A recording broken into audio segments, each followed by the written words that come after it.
ใน greenhouse ទី1ខ្ញុំដាក់ទឹកប្រាំងបាយជូរ greenhouse នេះដាំទឹកប្រាំងបាយជូរមកជួរនេះ 1600 ដើមមករង 1600 ដើមគេដាំយើងបានប្រហែលជាមួយអាទិត្យហើយបើនេះនៅត្រេឥឡូវមិនទាន់បានដាំនៅពេលដែលនេះនៅត្រេឥឡូវទឹកជូនចេញមិញ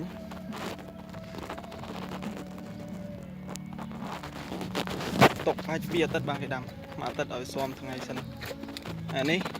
អត់ទាន់ដាំទេអានេះដាំមុនគេមកអានេះចាំមើលឬ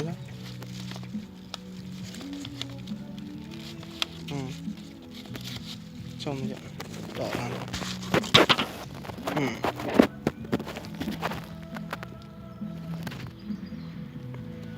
ឬដាំមុនគេមក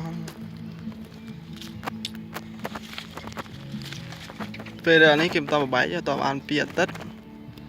គេបបែកមួយចន្លោះមួយច្រើនណាស់ជួ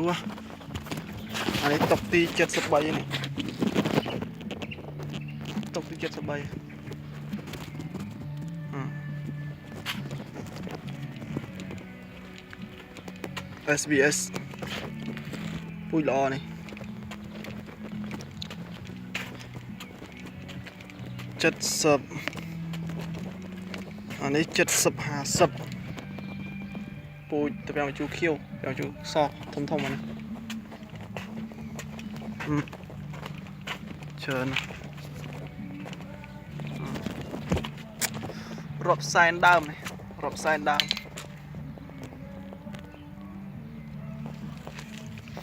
ហើយតែមិនលាស់ទេ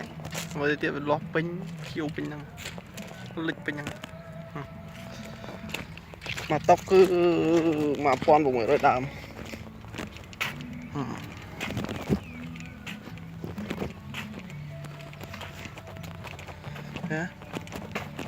16 57នេះពូជ57នេះពូជប្រាំងជូរអក្រប់ពណ៌ខ្មៅក្រប់